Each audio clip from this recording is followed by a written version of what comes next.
Hello, my name is Candace Perry, Director of Stormwater at New Jersey Future, and I'm happy to be here with my colleague. Hello, my name is Andrew Tabus, Policy and Program Coordinator.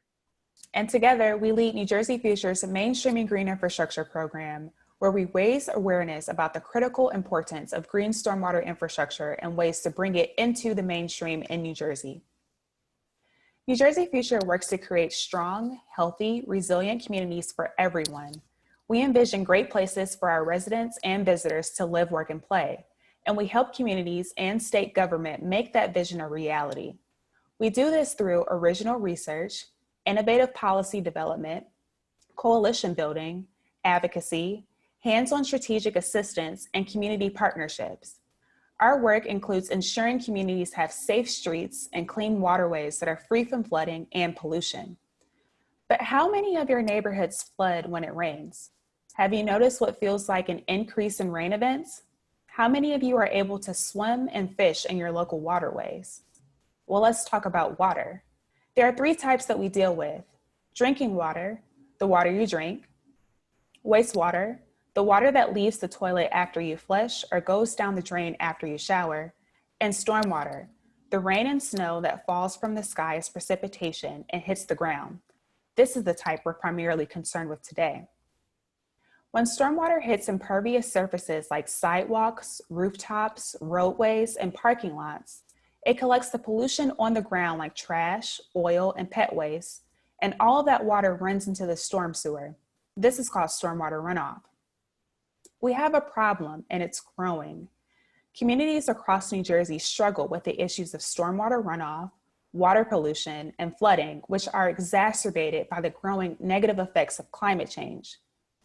The map you see shows the percentage of precipitation in heavy rain events has increased by 71% from 1958 to 2012 for the Northeast region, the greatest increase across the nation.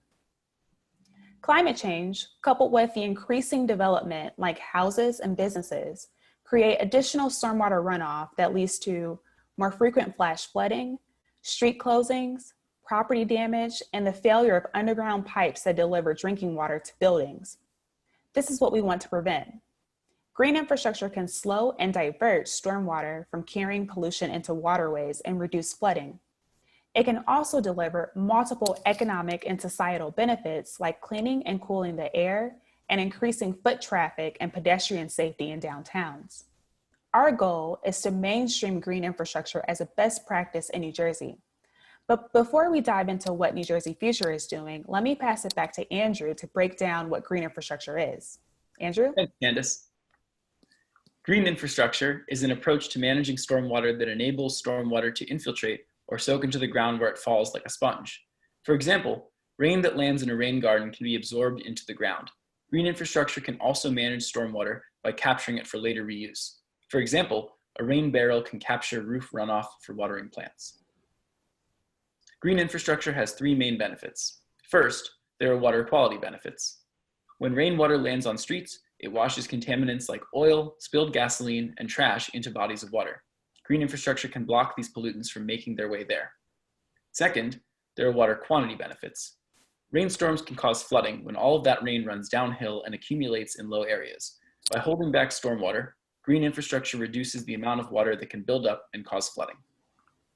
Third, there are groundwater recharge benefits. Groundwater is an important resource. It makes it possible to have wells, and it also provides water for streams. Groundwater can run out unless it is regularly recharged by rain. Too much concrete and not enough exposed ground slow down this recharge process. Green infrastructure can make this recharge possible. So what does green infrastructure look like? Let's see some examples. First, rain gardens, or bioretention systems, are small, dugout areas filled with plants. During storms, these areas can capture and then filter rainwater. They provide great aesthetic benefits for communities. Second, permeable pavement is another great option for managing stormwater. It is designed to allow rainwater to filter through the surface to the ground. In this picture, the parking spaces have permeable pavement, and the drive lane on the right has traditional pavement. As you can see, the parking spaces stay drier when it rains. This photo shows how water can percolate through permeable pavement. Green roofs use layers of soil and plants to capture stormwater on roofs. They help to regulate building temperatures and can provide outdoor space for building occupants to socialize. It is important to consider how much weight the building's roof can handle before adding a green roof.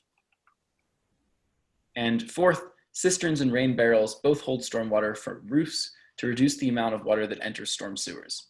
Then, that water can be used for watering gardens, or it can be released slowly after the storm ends. You can even install green infrastructure in the roads and sidewalks. Take this before-after example in Camden. This design practice is called green streets. Now back to Candace. Thanks, Andrew. Now that you're more familiar with green infrastructure, I hope you understand why we want to see it all over our state. Through New Jersey Future's Mainstreaming Green Infrastructure program, Andrew and I work with state government to update and improve regulations to encourage or require green infrastructure, work with building developers to promote and advance green infrastructure, and work with the towns to understand local green infrastructure challenges and develop solutions. Back to Andrew. We told you what we do. Now here's some ideas for you, your family members, and your friends to improve water issues in your community. Install a rain barrel or build a rain garden at your house. Rutgers University has how-to guides and information on rebate programs on their website. Next, adopt a catch basin. Cities like Hoboken have programs for residents to adopt catch basins, which are the storm drains you see along sidewalks, to keep them clean and to improve water quality. And finally, you can ask schools and other institutions to install green infrastructure on site. Schools, for example, have a lot of impervious surfaces from their roofs to their parking lots. These sites are perfect for rain gardens, porous pavement, and other types of green infrastructure. Thank you. For more information on green infrastructure, visit our website at njfuture.org/mainstreaminggi.